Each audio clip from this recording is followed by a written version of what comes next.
قال أن النبي صلى الله عليه وسلم قال المبتدعات والمبتدعات من المنافقات رواه مسلم. الفصل السادس عن ابي هريره رضي الله تعالى عنه ان النبي صلى الله عليه وسلم قال المنتزعات والمبتدعات هن المنافقات رواه النسائی. حضرت ابو ہریرہ رضی اللہ تعالی عنہ سے روایت ہے، حضور اکرم صلی اللہ تعالی علیہ وسلم نے ارشاد فرمایا المنتزعات اپنے آپ کو نکالنے والی، نزعن سے، منتزعات نزعن سے، نزعن کے معنی نکالنا، المنتزعات اپنے آپ کو نکالنے والی، کیسے نکالنے والی؟ شوہر کی اطاعت اور فرما برداری سے. المنتزعات اپنے آپ کو شوہر کی اطاعت اور فرما برداری سے نکالنے والی، یعنی گویا کہ شوہر کی نافرمانی کرنے والی عورتیں. والمخترعات بلا وجہ شرعی شوہر سے خلا لینے والی عورتیں.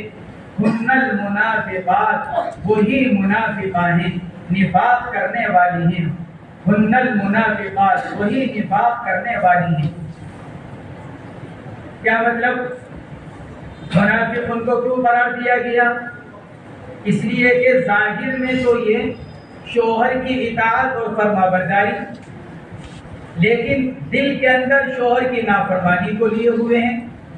یہ اس معنی کے اعتبار سے ان کو منافقہ کہا جا رہا ہے کہ جب نکاح کو قبول کر رہی ہیں تو ظاہر میں تو یہ کہ ہمیشہ کے لیے نکاح کو قبول کر رہی ہیں، لیکن دل کے اندر ان کی یہ بات چھپی ہوئی ہے کہ نہیں، آئندہ چل کر شوہر سے علیحدگی کریں گے. اس لیے ان کو منافقہ قرار دیا گیا. دو رنگی معاملہ کرنے والی. نفاق اسی کو کہتے ہیں کہ زبان پر کچھ دل میں کچھ، یہی نفاق ہے. تو چونکہ ان عورتوں کا ظاہر کچھ ہے، باطن کچھ ہے. ظاہر میں شوہر کی اطاعت اور فرما برداری کا دکھلاوا، لیکن اندر شوہر کی نافرمانی، شوہر سے علیحدگی کی نیت اور اس کا ارادہ، اس معنی کے اعتبار سے ان کو منافقہ کہا گیا. علامہ طیبی رحمۃ اللہ علیہ نے لکھا ہے کہ ایسی عورتوں کو جو منافقات کہا جا رہا ہے، یہ زجر و تنبیہ کے لیے، مبالغۃ فی الزجر والتنبیہ، بطور مبالغہ تنبیہ کے اندر مبالغے کے طور پر ان کو منافقہ کہا گیا. ورنہ در حقیقت منافق تو وہ ہے جو دل کے اندر کفر اور زبان پر اسلام کو رکھے، اس کو نفاق کہا گیا. لیکن چونکہ جیسے اس کا معاملہ دو رنگی ہے، اسی طرح ان عورتوں کا معاملہ بھی دو رنگی ہے، اس لیے ان کے ساتھ بطور مشابہت کے اور بطور مبالغے کے ان کو بھی منافقہ قرار دے دیا گیا. اس حدیث سے معلوم ہوا کہ بلا وجہ شرعی میاں بیوی کے درمیان علیحدگی اچھی بات نہیں ہے. اور جو حکم یہاں عورتوں کا بیان کیا جا رہا ہے، بلا وجہ شرعی شوہر سے خلا لینے والی منافقہ ہیں، شرح نے صراحت کی ہے کہ یہی بات مردوں کے اوپر بھی صادق آتی ہے. بلا وجہ شرعی عورتوں کو طلاق دینے والے منافق ہیں. اس لیے کہ نکاح ایک ایسا عقد کہ جو پوری زندگی کے لیے کیا جاتا ہے. اب آدمی زبان سے تو پوری زندگی کے لیے قبول کر رہا ہے اور دل میں علیحدگی کی نیت کیے ہوئے ہے، دل میں علیحدہ کرنے کی اور طلاق دینے کی نیت کیے ہوئے ہے. تو جس معنی کے اعتبار سے عورتوں کو منافقہ کہا جا رہا ہے، اسی معنی کے اعتبار سے مردوں کو بھی منافق قرار دیا گیا. وعن نافع رضی اللہ عنہ قال ان مولاة لصفیہ بنت ابی عبید انها اخترعت من زوجها بكل شيء لها فلم يذكر ذلك عبد الله بن عمر رواه مسلم. وعن نافع عن مولاة لصفية بنت أبي عبيد أنها اختلعت من زوجها بكل شيء لها فلم ينكر ذلك عبد الله بن عمر رضي الله تعالى عنهما رواه مالك. نافع تابعی ہیں، حضرت عبداللہ بن عمر رضی اللہ تعالی عنہما کے شاگرد ہیں. نافع نقل کرتے ہیں صفیہ بنت ابی عبید کی آزاد کردہ باندی سے عن مولاد، نافع نقل کرتے ہیں باندی سے، آزاد کردہ باندی سے، کس کی؟ لصفیہ بنت ابی عبید، یہ صفیہ بنت ابی عبید حضرت عبداللہ ابن عمر کی اہلیہ محترمہ کا نام، صفیہ بنت ابی عبید حضرت عبداللہ ابن عمر کی اہلیہ تھی۔ کسی بات پر ناراضگی ہو گئی، انہوں نے عبداللہ ابن عمر رضی اللہ تعالی عنہما سے خلا چاہی، اہلیہ نے، صفیہ بنت ابی عبید، انہوں نے انہا اختلعت من زوجہا، انہوں نے خلا چاہی اپنے شوہر کون؟ عبداللہ ابن عمر سے، بکل شیء لہا، اپنے تمام مال کے عوض میں، بکل شیء لہا، جو کچھ صفیہ کے پاس تھا اس کے عوض میں حضرت عبداللہ ابن عمر سے خلا چاہی، بکل شیء لہا، ظاہری مفہوم تو وہی، یعنی جو کچھ صفیہ کے پاس اس وقت مال و دولت تھا، انہوں نے اپنے شوہر سے یوں کہا کہ آپ یہ سب کچھ لے لیجیے، مجھ کو طلاق دے دیجیے۔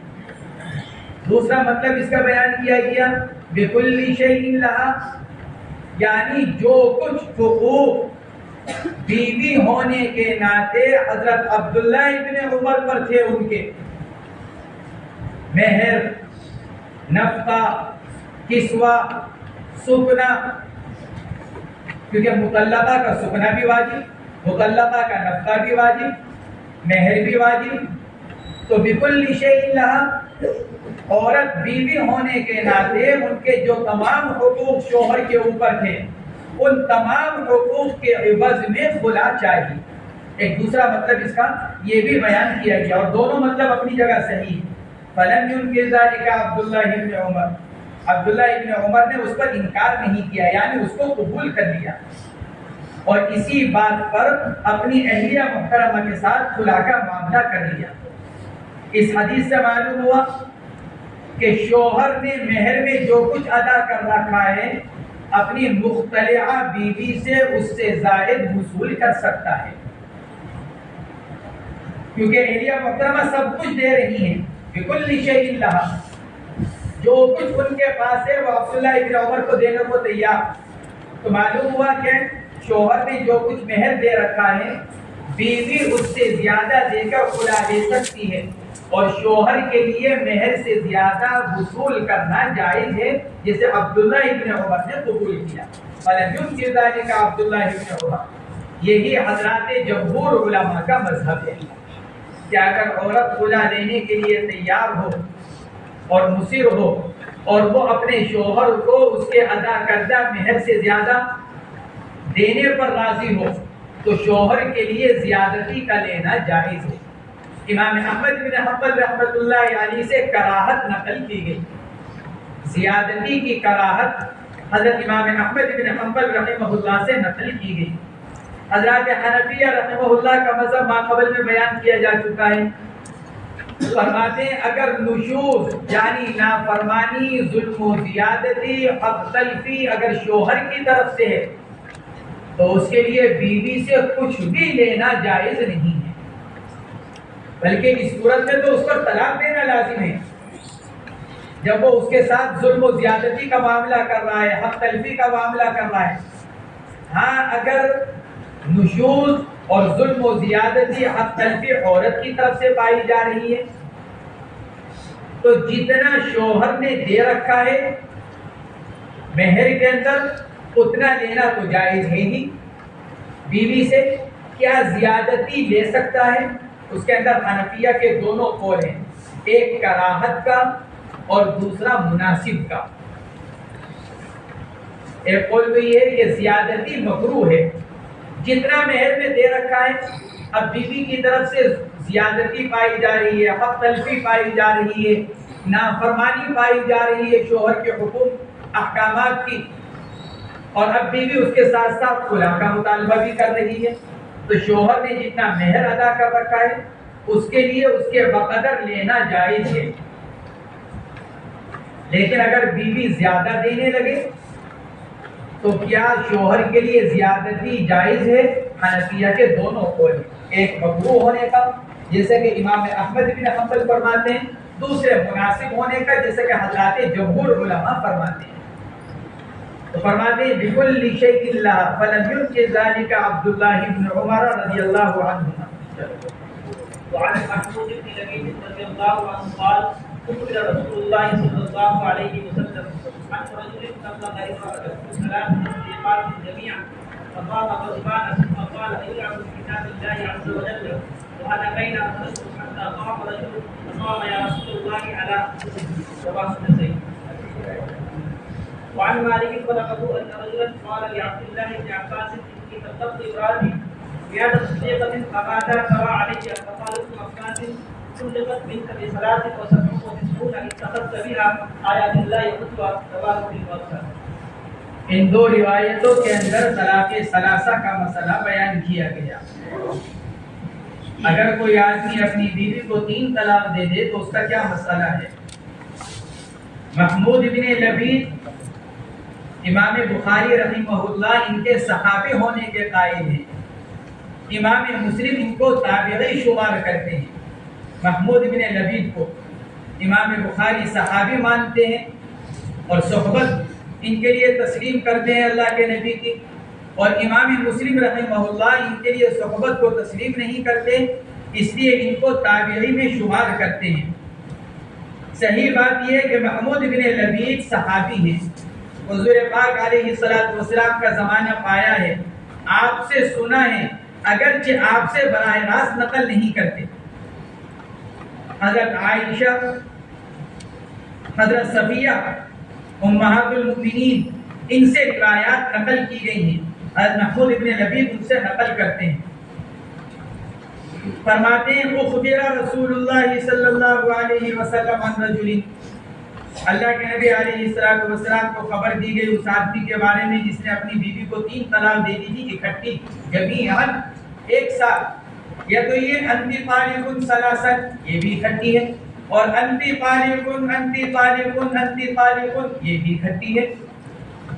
ایک جملے سے تینوں، یہ 3 جملے سے 3. بہرحال جمع کا اطلاق دونوں پر ہوتا ہے. الگ الگ جملوں سے ایک ہی وقت میں 3 طلاق دے دی جائے، ایک ہی جملے سے 3 طلاق دے دی جائے، دونوں پر جمع کا اطلاق ہوتا ہے. جمیعاً اکٹھی. فقام غضبان، اللہ کے نبی علیہ السلام ناراض ہو گئے. ثم قال ایلعب بکتاب اللہ عز وجل، یلعب مجہول بھی پڑھا گیا اور یلعب مرفوع بھی پڑھا گیا، معروف. ایلعب کیا کھیلا جا رہا ہے، مذاق بنایا جا رہا ہے کتاب اللہ کا، یا ایلعب کیا وہ آدمی مذاق بنا رہا ہے اللہ کی کتاب کو. وَأَنَا بَيْنَ أَظْهُرِكُمْ، اور حال یہ کہ ابھی میں تمہارے درمیان میں موجود ہوں. نبی کے موجود ہوتے ہوئے حکم الہی کے خلاف کیا جا رہا ہے گویا، کیونکہ قرآن پاک کے اندر فرمایا گیا وَلَا تَتَّخِذُوا آیَاتِ اللَّهِ هُزُوًا. اس آیت شریفہ کی طرف اللہ کے نبی علیہ السلام نے اشارہ فرمایا. اور چونکہ قرآن پاک کے اندر طلاق کو الگ الگ بیان کیا گیا، اس لیے سنت اور مشروع طریقہ وہی ہے. الطلاق مرتان فإمساک بمعروف أو تسریح بإحسان. الطلاق مرتان کے بعد امساک اور تسریح کو بیان کیا گیا. اس کے بعد آگے جا کر تیسری طلاق کو بیان کیا گیا فإن طلقها فلا تحل له من بعد حتى تنكح زوجا غيره. معلوم ہوا کہ مشروع طریقہ یہ ہے کہ الگ الگ وقت میں 3 طلاق دی جائے اگر ضرورت پیش آئے. یہ مشروع طریقہ ہے.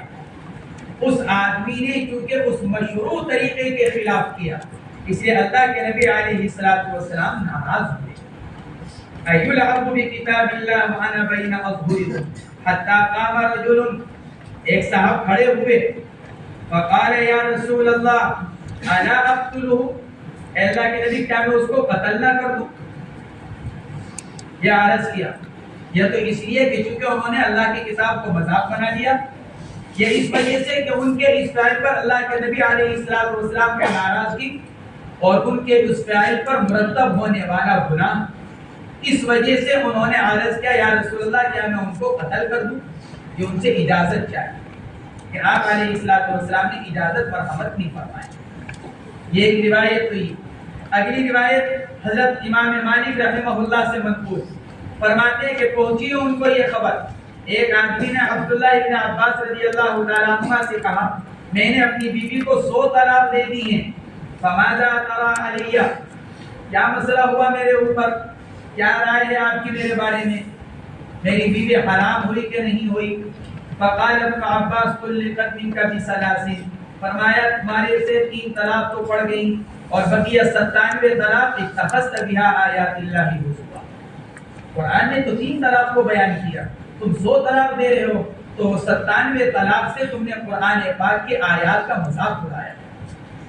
یہ آپ رضی اللہ تعالی عنہما نے جواب میں ارشاد فرمایا، رواہ فی الموطا، امام مالک رحمہ اللہ نے اس روایت کو موطا کے اندر نقل فرمایا۔ تو ان 2 روایتوں کے اندر طلاق ثلاثہ کا مسئلہ بیان کیا گیا، اور یہ طلاق ثلاثہ کا مسئلہ معرکۃ الآراء مسائل میں سے، یعنی جس کے اوپر لمبی چوڑی بحثیں کی گئی ہیں، کتابیں تک تحریر کی گئی ہیں اس مسئلے کے اوپر، اور یہ مسئلہ اٹھتا رہتا ہے علامہ ابن تیمیہ اور علامہ ابن قیم کے مقلدین کی وجہ سے، یہ مسئلہ اٹھتا رہتا ہے علامہ ابن تیمیہ اور علامہ ابن قیم کے مقلدین کی وجہ سے۔ اگر کوئی آدمی اپنی بیوی کو اکٹھی 3 طلاق دے تو کیا حکم ہے، شریعت کیا کہتی ہے؟ اس میں مختلف مذاہب ہیں۔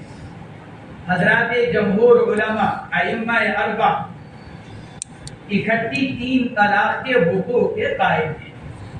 حضرت امام ابو حنیفہ، حضرت امام شافعی، حضرت امام مالک، حضرت امام احمد بن حنبل وقوع طلاق کے قائل ہیں، اگرچہ اکٹھی 3 طلاق دینا بدعت ہے اور آدمی گنہگار ہے، لیکن طلاق واقع ہو جائے یہ حضرات ائمہ 4 فرماتے ہیں۔ روافض عدم وقوع طلاق کے قائل ہیں کہ اکٹھی دی گئی 3 طلاق واقع نہیں ہوتی۔ خوارج، ظواہر یعنی ظاہریہ، علامہ ابن تیمیہ، علامہ ابن قیم، یہ حضرات یہ کہتے ہیں کہ اگر اکٹھی 3 طلاق دی جائیں تو اس سے 1 طلاق رجعی واقع ہوتی ہے، طلاق تو پڑے گی لیکن 1 طلاق رجعی پڑے گی۔ یہ خوارج، ظواہر، ابن تیمیہ اور ابن قیم، ان حضرات کا یہ مذہب نقل کیا گیا کہ 1 طلاق رجعی پڑے گی۔ ان حضرات کا سب سے مضبوط مستدل حضرت عبداللہ ابن عباس رضی اللہ تعالی عنہما کا اثر ہے، جس کو امام مسلم رحمہ اللہ نے نقل کیا ہے۔ حضرت عبداللہ ابن عباس رضی اللہ تعالی عنہما فرماتے ہیں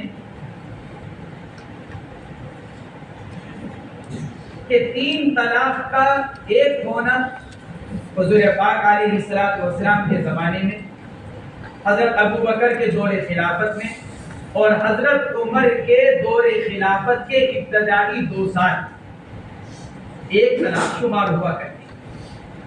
پھر اس کے بعد حضرت عمر فاروق رضی اللہ تعالی عنہ نے 3 مرتبہ طلاق دینے کو 3 قرار دیا۔ یہ حضرت عبداللہ ابن عباس رضی اللہ تعالی عنہما کا اثر۔ اللہ کے نبی کے زمانے میں 3 طلاق 1 شمار ہوتی تھی، حضرت ابو بکر کے زمانے میں 3 طلاق 1 شمار ہوتی تھی، حضرت عمر کے ابتدائی 2 سال تک 3 طلاق 1 شمار ہوتی تھی۔ پھر اس کے بعد حضرت عمر فاروق نے اپنے اجتہاد سے 3 طلاق کو 3 طلاق قرار دیا، اور یہ حضرت عمر فاروق رضی اللہ تعالی عنہ کی طرف سے بطور تنبیہ اور بطور زجر تھا اور بطور اجتہاد تھا۔ یہ حضرات یہ کہتے ہیں۔ موجودہ زمانے کے غیر مقلدین کا مذہب بھی یہی ہے، 3 طلاق دینے کی صورت میں 1 طلاق رجعی کے قائل۔ ان حضرات کا مذہب بھی یہی ہے، اور یہی عبداللہ ابن عباس رضی اللہ تعالی عنہ کا یہ اثر ان کی سب سے مضبوط دلیل ہے۔ جمہور علماء ائمہ 4 نے اس روایت کے مختلف جوابات دیے ہیں۔ علامہ ابن عبد البر، امام قرطبی، امام بیہقی یہ فرماتے ہیں کہ عبداللہ ابن عباس رضی اللہ تعالی عنہما کی یہ روایت شاذ ہے۔ شاذ کہا جاتا ہے اس روایت کو کہ جس میں راوی اپنے سے ثقہ یا اپنے سے برابر راویوں کی مخالفت کرے۔ فرماتے ہیں کہ یہ روایت شاذ ہے۔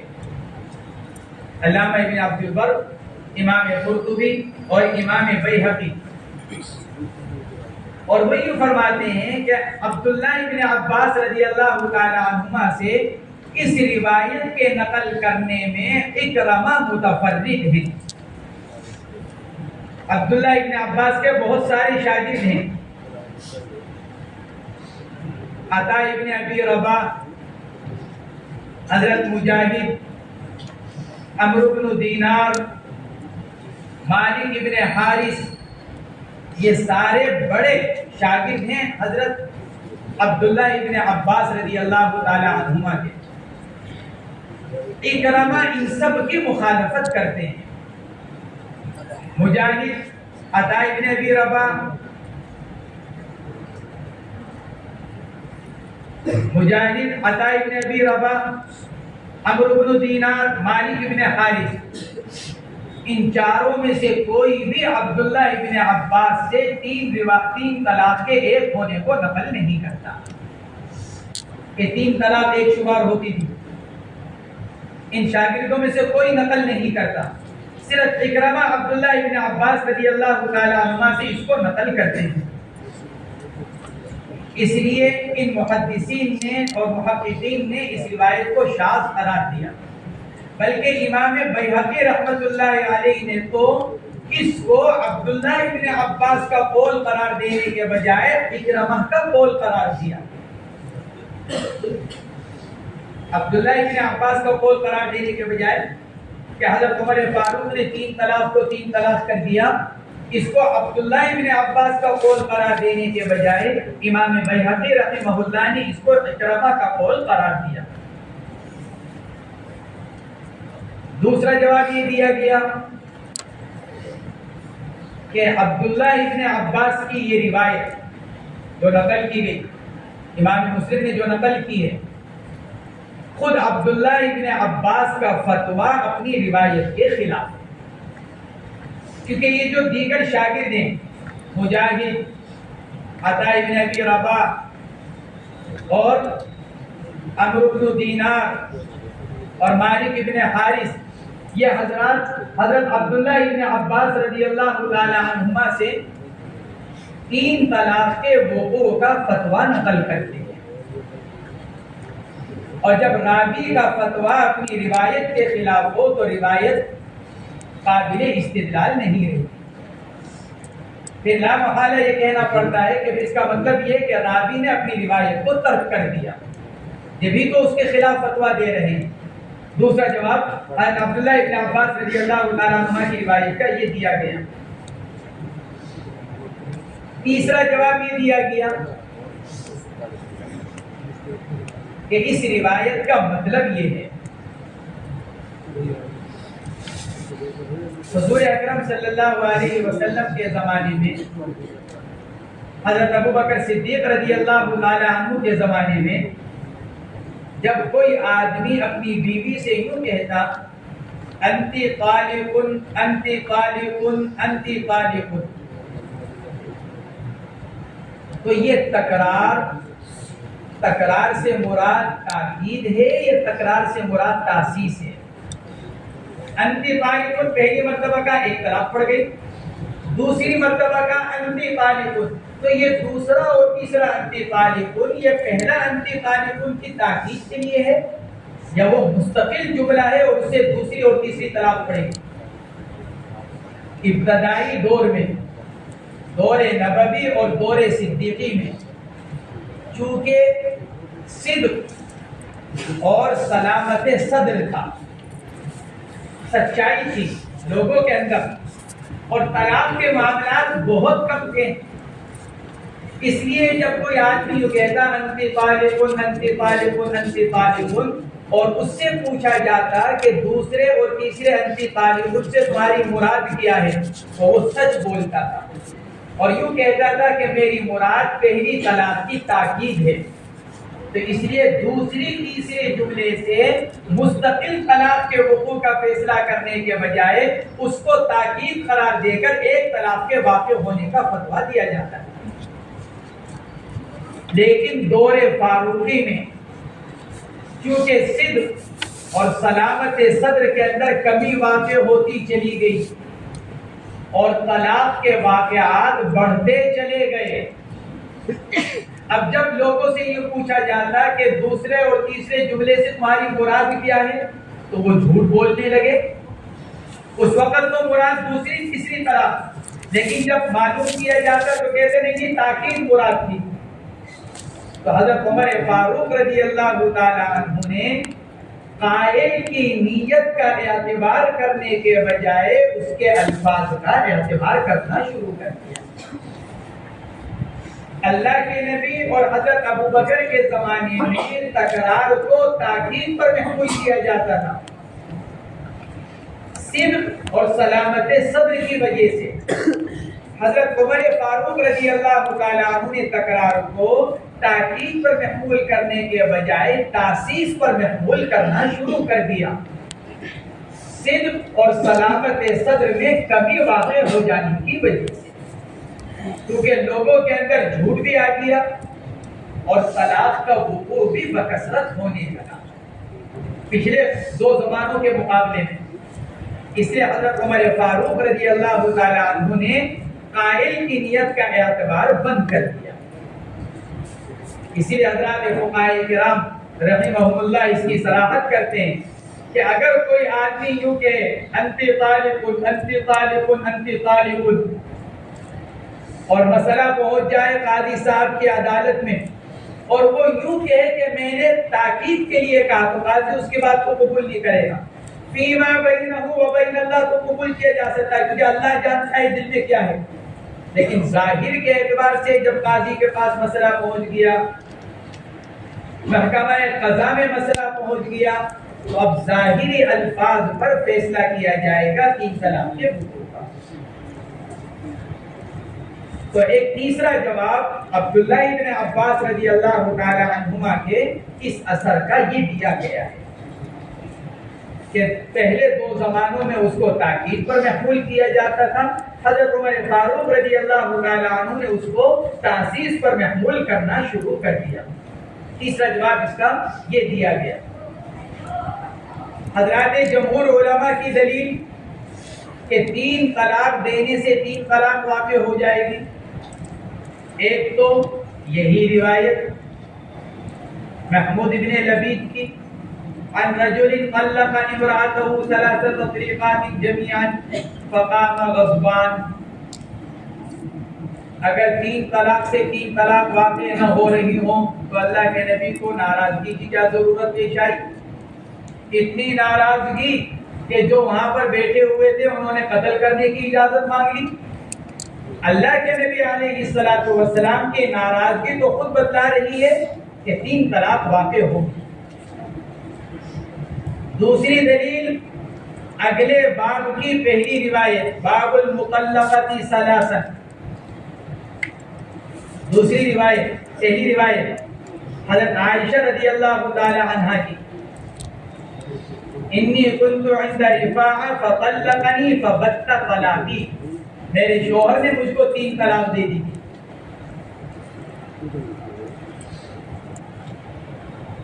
بتا یعنی علیحدگی والی طلاق, کیونکہ تین طلاق سے بالکل ہی علیحدگی ہوتی ہے, اس لیے تین طلاق کو بھی طلاق البتہ سے تعبیر کیا گیا حضور پاک علیہ الصلوۃ والسلام کے زمانے کے اعتبار سے. تو تین طلاق دے دی تھی. اس روایت سے بھی استدلال کیا گیا اور اس روایت کے اوپر حضرت عائشہ رضی اللہ تعالی عنہ کی روایت پر امام بخاری رحمہ اللہ نے صحیح بخاری کے اندر باب قائم کیا باب من اجازت طلاق الثلاثہ. یہ باب ہے ان لوگوں کی دلیل کے بارے میں جو تین طلاق کو جائز قرار دیتے ہیں, یعنی تین طلاق کے وقوع کے قائل ہیں. امام بخاری نے اس روایت کے اوپر یہ باب باندھا۔ تیسری دلیل حضرت عویمر عجلانی رضی اللہ تعالی عنہ کا واقعہ،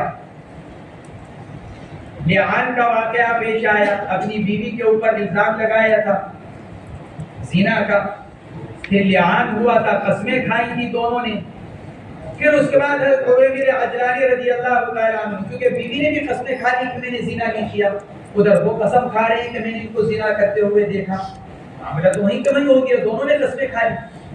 تو عویمر عجلانی رضی اللہ تعالی عنہ نے اللہ کے نبی سے عرض کیا، یا رسول اللہ، اب اگر یہ الزام لگانے کے بعد بھی اگر میں اس کو اپنے نکاح میں باقی رکھتا ہوں تو اس کا مطلب یہ ہوا کہ میں جھوٹ ہوں۔ تو عویمر عجلانی نے اللہ کے نبی علیہ الصلوۃ والسلام کے موجودگی میں اپنی بیوی کو 3 طلاق دی۔ ابو داؤد شریف کے الفاظ، روایت بخاری اور مسلم سب کی ہے، ابو داؤد شریف کے الفاظ ہیں فَأَنْفَذَهُ رسول اللہ صلی اللہ علیہ وسلم۔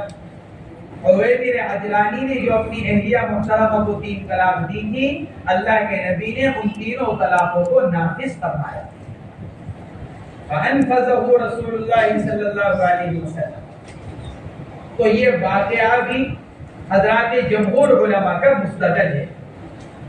چوتھی دلیل حضرت فاطمہ بنت قیس رضی اللہ تعالی عنہ کا واقعہ اپنے شوہر کا۔ فاطمہ بنت قیس، ان کے شوہر نے ایک ہی کلمے سے ان کو 3 طلاق دے دی تھی، حضرت فاطمہ بنت قیس کو۔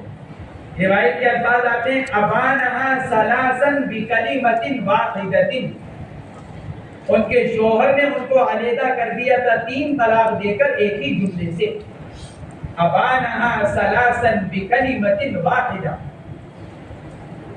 اور فاطمہ بنت قیس کا یہ واقعہ حضور پاک علیہ الصلوۃ والسلام کے زمانے کا، یہ روایت بھی جمہور علماء کا مستدل ہے۔ اور 5ویں دلیل اجماع، 3 طلاق کے وقوع پر اجماع۔ چنانچہ حافظ ابن رجب حنبلی، امام خطابی، حافظ ابن عبد البر، علامہ ابن حمام، حافظ ابن حجر، علامہ عینی اور ان کے علاوہ اور بہت سے حضرات محدثین نے حضرات صحابہ کرام، اہل بیت اور بعد کے ائمہ اربعہ اور ان کے بعد کے علماء کرام کا 3 طلاق کے وقوع پر اجماع نقل کیا ہے۔ بہت سے محدثین نے اجماع نقل کیا ہے۔ نیز صحابہ کرام کا اجماع کس سے معلوم ہوتا ہے؟ حضرت عمر فاروق رضی اللہ تعالی عنہ جب اپنے ابتدائی دور خلافت میں، یعنی 2 سال کے بعد، 2.5 سال کے بعد 3 طلاق کو 3 پر محمول کر رہے ہیں، اس وقت حضرات صحابہ کرام کی ایک بہت بڑی تعداد موجود تھی، اور عمر فاروق رضی اللہ تعالی عنہ کے اس فیصلے پر تمام صحابہ کرام نے سکوت کیا، کسی نے بھی عمر فاروق کے اس فیصلے کی مخالفت نہیں کی، گویا کہ صحابہ کرام کا اجماع ہوا، ورنہ صحابہ اس کی مخالفت کرتے۔ صحابہ کرام کا حال تو یہ کہ جب کوئی بات عمر فاروق رضی اللہ تعالی عنہ، جن کے بارے میں یہ آتا ہے کہ ایک مرتبہ خطبہ دینے کے لیے کھڑے ہوئے اور خطبہ دیتے ہوئے کیا کہا، اسمعوا واطیعوا، ارے بھائی سنو اور اطاعت کرو، تو ایک صاحب فوراً کھڑے ہوئے، لا نسمع ولا نطیع، نہ آپ کی سنیں گے نہ آپ کی اطاعت کریں گے، کھڑے ہو کر فوراً لا نسمع ولا نطیع، نہ سنیں گے نہ اطاعت کریں گے، جب تک اس بات کا جواب نہیں دیں گے کہ مال غنیمت جو تقسیم ہوا ہمارے حصے میں ایک چادر آئی، آپ کے جسم پر مال غنیمت کی 2 چادر کیوں ہیں؟ پہلے آپ ہمیں اس کا جواب دیں کہ آپ کے جسم پر 2 چادر کیوں ہیں مال غنیمت میں سے، جب ہمارے حصے میں ایک چادر آئی۔ اور عمر فاروق رضی اللہ تعالیٰ عنہ نے فرمایا کہ ٹھیک ہے، لیکن اس کا جواب بیٹے صاحب دیں گے عبداللہ، عبداللہ سے جواب دو اس کا۔ عبداللہ ابن عمر کھڑے ہوئے، ارے بھائی بات یہ ہے ابا جان کے جسم پر جو دو چادر ہیں، ایک چادر ان کی ہے، ایک چادر میری، جو میرے حصے میں چادر آئی، اور اس کی وجہ یہ ہے کہ ابا جان کے پاس ایک ہی جوڑا ہے پہننے کا۔ جمعے کے نماز کے لیے جمعے کا دن ہونے کی وجہ سے اس کو دھویا تھا، وہ نماز کے وقت تک سوکھ نہیں سکا، اس لیے اس کو پہن نہیں سکے۔ تو اب عوریا تو آ نہیں سکتے تھے، تو میں نے اپنی چادر ابا جان کو اوڑھنے کے لیے دی۔ فوراً وہ صاحب کھڑے ہوئے اور کھڑے ہو کر کیا کہا، الان نسمع و نطیع، اب سنیں گے بھی مانیں گے۔ حضرات صحابہ کرام جب اتنی ذرا سی بات پر کھڑے ہو کر اعتراض کر سکتے ہیں، تو عمر فاروق کے اتنے بڑے فیصلے پر، جو بقول آپ کے اللہ کے نبی کے فیصلے کے بھی خلاف، ابو بکر صدیق کے فیصلے کے بھی خلاف، کہ وہ تو 3 طلاق کو 1 طلاق شمار کرتے تھے، عمر فاروق نے 3 کو 3 کر دیا۔ صحابہ کرام سے یہ بات بعید ہے کہ وہ خاموشی اختیار کرتے تھے۔ اس لیے صحابہ کرام کا سکوت اس بات کی دلیل ہے کہ وہ بھی اس بات کو مانتے تھے اور تسلیم کرتے تھے کہ نبی علیہ السلام کے زمانے میں بھی 3 ہی ہوتی تھی، لیکن جب وہ یوں کہتا سامنے والا کہ میں نے تکرار کو مراد لیا، تو اس کی سچائی اور سلامت صدر کی وجہ سے اس کی نیت کو قبول کر لیا جاتا تھا، ورنہ 3 ہی تھی۔ یہ مطلب نہیں کہ 3 ایک تھی، 3 ہی ہوتی تھی، لیکن تکرار کو تاکید پر محمول کر لیا جاتا تھا اس کی زبان کی سچائی اور دل کی صفائی کی وجہ سے۔ بعد میں چونکہ زبان کی سچائی اور دل کی صفائی میں فرق آنے لگا اور لوگ جھوٹ بولنے لگے اور تاسیس مراد لینے کے باوجود اس کو تاکید کہنے لگے، اس لیے عمر فاروق رضی اللہ تعالی عنہ نے نیت کا اعتبار ختم کر دیا۔ اس لیے حضرات جمہور علماء فرماتے ہیں کہ اجماع بھی دلیل ہے، کیونکہ بہت سے محدثین نے اس کے اوپر اجماع نقل کیا ہے۔ چنانچہ عبداللہ ابن عباس کا فتویٰ، جو ہم نے کہا کہ عبداللہ ابن عباس کا فتویٰ اپنی روایت کے خلاف ہے، اگلی روایت حضرت امام مالک کی، ان کو روایت پہنچی کہ ایک آدمی نے عبداللہ ابن عباس سے کہا تھا میں نے اپنی بیوی کو 100 طلاق دے دی۔ عبداللہ ابن عباس کو اپنے اس اثر کے مطابق کیا جواب دینا چاہیے تھا، 1 طلاق پڑی، لیکن وہ کیا کہہ رہے ہیں، طلقت منک بثلاث، تم نے 100 طلاق دی، 100 میں سے 3 سے تمہاری بیوی بائنہ ہو گئی، علیحدہ ہو گئی تم سے، اور وَسَبْعُ وَتِسْعُونَ اتَّخَذْتَ بِهَا آیَاتِ اللَّهِ هُزُوًا، 97 طلاقوں کے ذریعے سے تم نے کیا کیا، قرآن پاک کی آیات کا مذاق اڑایا۔ ایسی حضرت عبادہ ابن صامت رضی اللہ تعالیٰ عنہ کی روایت ہے، فرماتے ہیں میرے ابا جان نے اپنی ایک بیوی کو 1000 طلاق دی۔ عبادہ ابن صامت رضی اللہ تعالیٰ کی روایت ہے، فرماتے ہیں میرے ابا نے یعنی حضرت صامت نے اپنی ایک بیوی کو دوسری بیوی ہوگی، ورنہ یوں کہتے کہ ابھی امی میری ماں کو طلاق دی، لیکن فرماتے ہیں امرأۃ لہو، میرے ابا نے اپنی ایک بیوی کو 1000 طلاق دی۔ میں اللہ کے نبی علیہ السلام کی خدمت میں حاضر ہوا، جا کر عرض کیا کہ ابا جان نے اپنی بیوی کو 1000 طلاق دے دی۔ آپ علیہ السلام نے ارشاد فرمایا کہ 3 طلاق سے تمہاری باپ کی بیوی تمہارے باپ سے علیحدہ ہو گئی، 3 طلاق سے تو تمہارے باپ کی بیوی تمہارے باپ سے الگ ہو گئی، اور باقی رہی 997 طلاق وہ تمہارے باپ کے اوپر ہیں، اگر اللہ چاہے تو ان کو معاف کر دے، اور اگر اللہ چاہے تو اس مذاق کی وجہ سے اس کو عذاب دے دے۔ اس نے جو اللہ کی آیات کو مذاق بنایا، اگر اللہ چاہے گا تو معاف کرے گا، اور اگر اللہ چاہے گا تو عذاب دے گا۔ یہ آپ علیہ السلام نے ارشاد فرمایا۔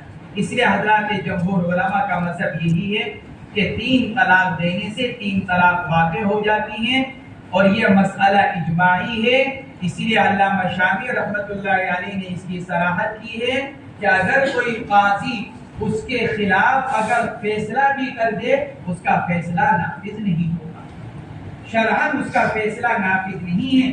اگر کوئی قاضی، شرعی قاضی، مسلمان قاضی اگر اس کے خلاف اگر فیصلہ بھی کر دے گا تو وہ فیصلہ نافذ نہیں ہوگا۔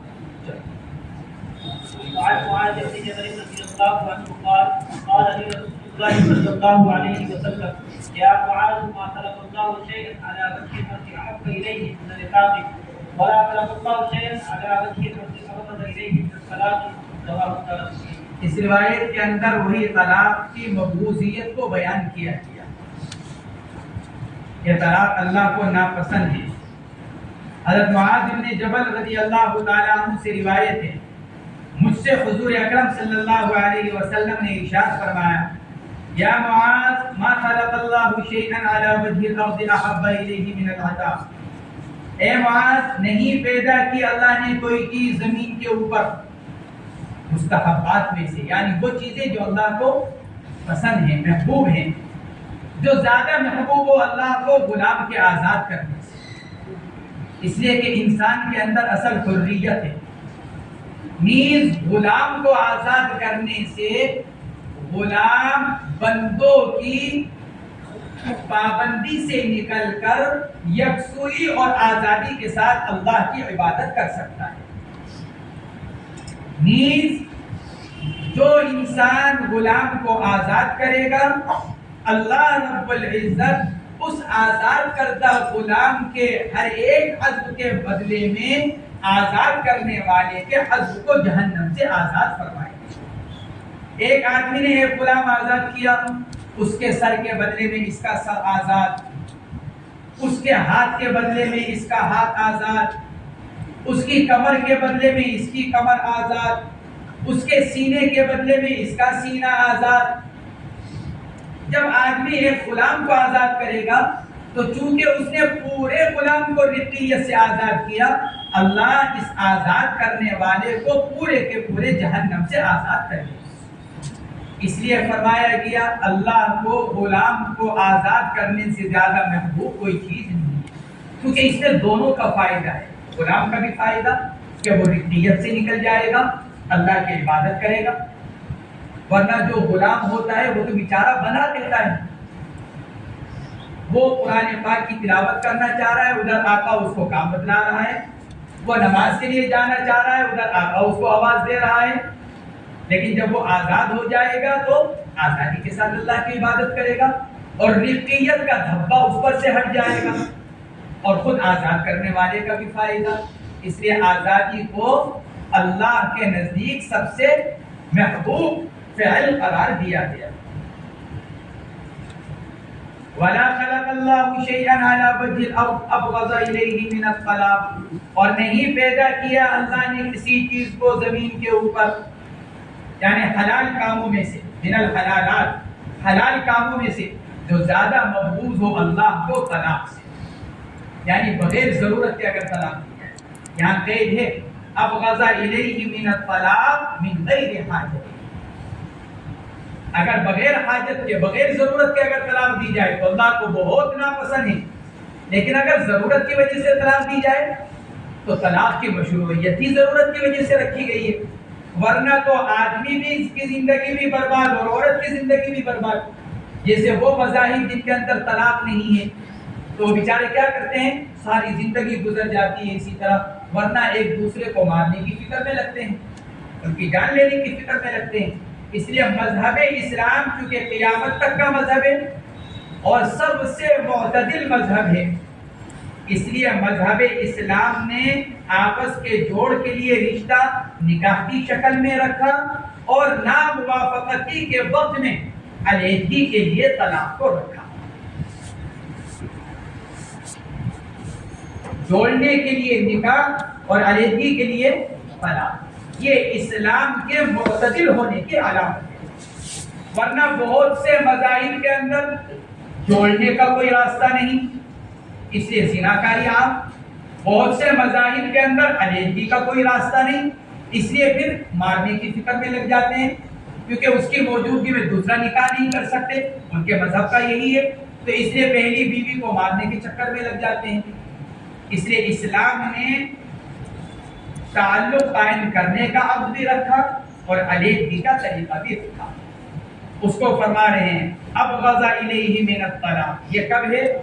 جب بلا ضرورت، تو پھر اللہ کے نزدیک طلاق سے زیادہ کوئی چیز مقبوض نہیں، اور اگر ضرورت پیش آ جائے تو پھر حضرات فقہاء کرام اس کی صراحت کرتے ہیں کہ بوقت ضرورت عورت کو طلاق دینا جائز ہے۔